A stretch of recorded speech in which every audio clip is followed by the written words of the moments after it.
میں آج انجینئر محمد علی مرزا صاحب کے ساتھ موجود ہوں.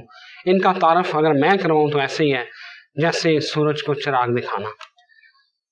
انجینئر صاحب کی جو اگر میں بات کروں تو ان کے کریڈٹ پہ ایک بات ہے جو جس نے مجھے مجبور کیا یہاں آ کر ان کے ساتھ ویڈیو بنانے پر، کہ جب میں ایف سی کالج کے بچوں کو، جب میں جی سی کالج کے بچوں کو، جب میں کنیڈ کالج کی اور Lahore college for women university کی لڑکیوں کو انجینئر صاحب کی ویڈیو سنتے دیکھتا ہوں اور جس طرح یہ دین کی تشریح کرتے ہیں، میرا خیال ہے اس سے بڑی دین کی کوئی خدمت نہیں ہے. بہت شکریہ آپ کی. جزاک اللہ خیرہ. لا حول ولا قوت الا باللہ. اللہم صلی علی محمد وعلی آل محمد. اللہ کا نام لے کے شروع کریں جی. بسم اللہ. انجینئر صاحب، سب سے پہلی بات یہ آپ بابوں کے اتنا خلاف کیوں ہے، یہ ذرا ہم میرے ناظرین کو بتا دیں. کیونکہ انہوں نے رسول اللہ صلی اللہ علیہ وآلہ وسلم کے ساتھ غداری کی ہے، یہ وجہ ہے. میرا ذاتی تو کوئی نقصان نہیں کیا. انہوں نے اپنی زندگی میں عزت اللہ اور اس کے رسول کے نام کے اوپر اویل کی، عز و جل و صلی اللہ علیہ وآلہ وسلم، اور پوری زندگی چندے کھائے قرآن و سنت کے نام کے اوپر. لیکن انہوں نے الٹیمیٹلی تعلیمات بتائیں اپنے بزرگوں کی جو انہوں نے دین کو سمجھا، حالانکہ اس کا دین کے ساتھ کوئی لینا دینا نہیں تھا. اب اس میں زیادہ سے زیادہ کوئی لیم ایکسکیوز یہ ہو سکتا ہے کہ جی یہ جو آپ بابوں کے اوپر الزامات لگا رہے ہیں تو یہ ان کی تعلیمات ہی نہیں ہیں، بلکہ یہ تعلیمات کسی نے ان کی طرف منسوب کر دی ہیں. تو جو چیز ان کی طرف منسوب ہے اس کی بنیاد کے اوپر انہیں غلط کیسے کہا جا سکتا ہے؟ تو یہ بڑا جینوئن کوسچن ہوگا. تو عرض یہ ہے کہ جن لوگوں کے یہ بابے ہیں نا وہ تو کہتے ہیں یہ انہی کی تعلیمات ہیں. وہ اگر اپنے بابوں کی بے عزتی کروانا چھوڑ دیں تو ان کے بابوں کی عزت بچ جائے گی. جب وہ ہمیں بار بار مجبور کریں گے کہ یہ گستاخیاں، یہ اپنے ناموں کے کلمے پڑھانا، یہ معرفت کی باتیں ہیں، آپ کو سمجھ نہیں آئی تو ہمیں تو سمجھ آ رہا ہے کہ کیا ہوا ہے. تو اس کا حل اینڈ پہ یہی ہے کہ یہ دستبردار ہو جائیں کہ یہ انہوں نے نہیں کہا، ہم بھی پیچھے ہٹ جائیں گے. لیکن یہ بضد ہے اور ظاہر ہے کہ یہ پورے اخلاص کے ساتھ بضد ہے، اور ان کی ضد میں ان کے ساتھ ہوں.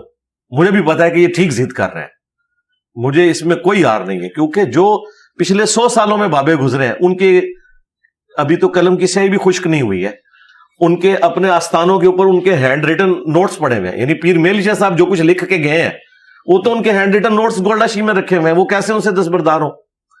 تو یہ وجہ ہے. اگر یہ قرآن و سنت کو فائنل اتھارٹی مانتے ہیں تو پھر ان کا میرا جھگڑا نہیں ہوگا. یہ جو ہم نے لکھا نا نبی کے جیسا ہے ہی کوئی نہیں، بابے تشائی کوئی نہیں، یعنی رسول اللہ کے مقابلے پہ ہم کسی بابے کو عزت نہیں دیں گے. اس کی وجہ یہ ہے کہ بابے نے کوئی فزکس میں کمال نہیں دکھایا، کیمسٹری میں نہیں دکھایا کہ ہم اس کی عزت کر رہے ہیں. بابے نے تو یہ کلیم کیا کہ میں نے دین کی خدمت کی ہے. جب وہ اسی سبجیکٹ میں ہی فیل ہے تو عزت ختم ہوگی. ان بابوں کو یہ کافر ڈکلیئر کر دیں، ہم ان کو نہیں تختہ مشق بنائیں گے، کہیں گے ہمارے دین سے ان کا کوئی تعلق نہیں. ان کو آپ ہمارے دین کا بھی پیشوا بنا کے پیش کریں، ہم آپ کو قرآن و سنت بتائیں، آپ بابوں کے شعر پڑھیں جو بالکل الٹ ہوں. تو یہ اصل وجہ ہے. یہ بے عزتی جو کچھ ہو رہی ہے یہ ان کے ماننے والے کروا رہے ہیں، ہم نہیں کر رہے. یہ کہتے ہیں نہیں آپ ان کو اسی طریقے سے قبول کریں. علی بھائی، یہ پھر جو غوث پاک نے بیڑی تار دی اور یہ معجزات، یہ تو ہم صدیوں سے سنتے آ رہے ہیں. یہ اسی قسم کے جو استدراج یا معجزات یا کرامات کہہ لیں جو یہ سو کالڈ، یہ تو ہندو بھی کہتے ہیں. 1965 کی جنگ میں آپ کہتے ہیں داتا صاحب نے بم پکڑے ہیں، ان کی دیویوں نے بم پکڑے، انہوں نے تو بم دکھا بھی دی. آپ کے پاس تو بم دکھانے والے بھی کوئی نہیں، انہوں نے میوزیم میں لگائے ہوئے ہیں. ہاں، تو اس دن سے ڈر جائیں کہ گورے اردو سیکھ لیں یا مولویوں کو انگریزی آ جائے تو یہ جو کوئی 2-4 بچے آج دین پہ چل رہے ہیں نا یہ بھی چلنا چھوڑ دیں گے. تو یہ سب کچھ جھوٹ ہے. اور دوسرا یہ غوث پاک یا جتنے بھی بڑے بزرگ ہیں انہوں نے ریٹائرمنٹ کس دن لی ہے میرے آنے کے بعد؟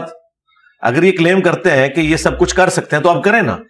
اس سے برا وقت کوئی مسلمانوں پہ آ سکتا ہے؟ آج اسرائیل جو فلسطین میں ظلم کر رہا ہے، بابے کدھر ہیں؟ اچھا، اس کے جواب میں یہ کہیں گے کہ اللہ کدھر ہے؟ اللہ نے تو اپنے سامنے حسین ابن علی کو بھی شہید ہوتے دیکھا ہے، اللہ نے کعبے کی توہین ہوتے بھی دیکھی ہے. وہ ایک ہی ابرا کے لشکر کو اللہ نے ہلاک کیا تھا اس سال کو یادگار بنانے کے لیے. اللہ نے یہ معاملات مخلوق پہ چھوڑے ہوئے، یہ مخلوق نے معاملات کو دیکھنا ہے.